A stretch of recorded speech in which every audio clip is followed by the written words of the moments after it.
জুবিন গাৰ্গ আমাৰ মাজৰ পৰা নোহোৱা 50টা দিন হৈ গৈছে আৰু আজি তাৰিখতো দেখিবলৈ পোৱা গৈছে সেই ন্যায়ৰ দাবীৰ যি ধাৰাবাহিকতা সেই ধাৰাবাহিকতা বৰ্তমানো অক্ষুণ্ণ থকা দেখিবলৈ পোৱা গৈছে জুবিনৰ ন্যায়ৰ দাবীত সামাজিক মাধ্যমত ৰাইজৰ প্ৰবল প্ৰতিবাদ অব্যাহত আছে আৰু সেই প্ৰতিবাদ আৰু দাবীৰ ওচৰত সেৱা মানিলে এছআইটিয়ে 50 দিনৰ অন্তত সিআইডিৰ কাৰ্যালয়ত জেৰাৰ সন্মুখীন হ'ল তাৰছেম মিট্টাল আৰু জুবিন গাৰ্গক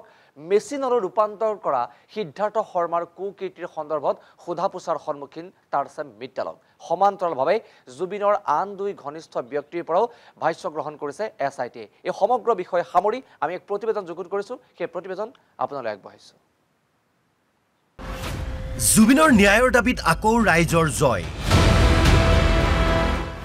অৱশেষত এছআইটিয়ে মাতিলে তাৰছেম মিট্টালক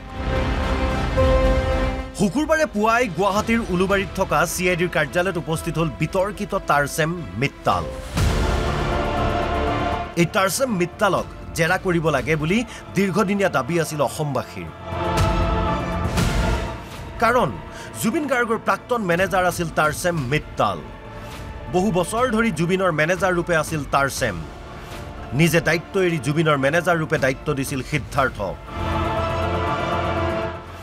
মেনেজাৰৰ দায়িত্ব এৰাৰ পাছতো জুবিনৰ সৈতে আছিল সম্পৰ্ক জুবিনৰ কেইবাটাও ব্যৱসায়ৰ সহযোগী আছিল তাৰছেম এই তাৰছেম মিট্টালৰ কথাটোক মানুহে কিয়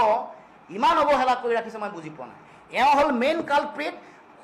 মানে হুহি হুহি খোৱা বুলি কয় যে তেজ হুহি হুহি খোৱা দালালসকলৰ চৰ্দাৰ হ'ল তাৰছেম মিট্টাল চৰ্দাৰৰ যিবোৰ এজেণ্ট সেইবোৰ হৈ গ'ল সিদ্ধাৰ্থ শৰ্মা সিদ্ধাৰ্থ এইবোৰ চাইকেল ঠেলি ফুৰা তাৰছেম মিট্টাল আজি গৈ 40টা 45টা মানুহক মেনেজ কৰিব পৰা হ'ল কাৰ আধাৰটো কি জখলা কি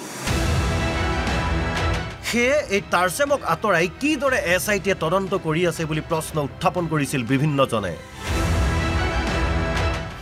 সিদ্ধাৰ্থ শৰ্মাক কিয় মেনেজাৰ ৰূপে বাছনি কৰিছিল তাৰছেমে সিদ্ধাৰ্থৰ কুচৰিত্ৰৰ কথা নাজানিছিল নেকি তাৰছেমে নে সিদ্ধাৰ্থক বাছনিৰ আঁৰত আছিল তাৰছেমৰ ন্যস্ত স্বাৰ্থ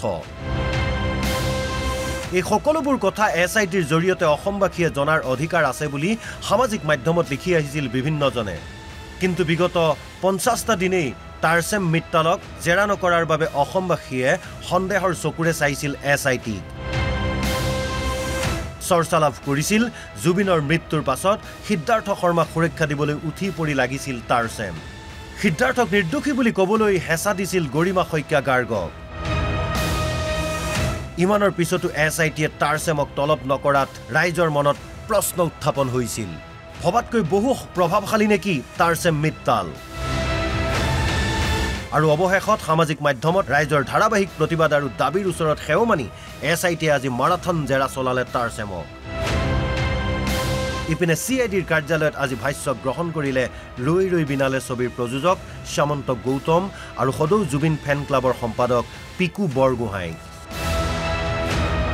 জুবিন গাৰ্গৰ অতি ঘনিষ্ঠ বন্ধু শ্যামন্ত গৌতম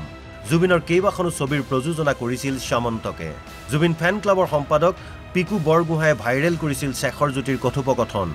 জুবিনৰ মৃত্যুৰ পাছত পিকু আৰু শেখৰৰ মাজত হৈছিল কথাবাৰ্তা এই সকলোবোৰ বিষয় সন্দৰ্ভত ভাষ্য গ্ৰহণ কৰিবলৈ দুয়োকে আজি তলব কৰে এছআইটিয়ে ইপিনে আজি মুম্বাইৰ পৰা গুৱাহাটীত উপস্থিত হয় এছআইটিৰ 4 সদস্যৰ এটি দল মুম্বাইৰ এখন চিকিৎসালয়ৰ পৰা প্ৰয়াত জুবিন গাৰ্গৰ সন্দৰ্ভত তথ্য সংগ্ৰহৰ বাবে এপিএছ মৰমী দাসৰ নেতৃত্বত গৈছিল দলটো ব্যুৰো ইনপুটৰ সহযোগত news desk report Assam live 24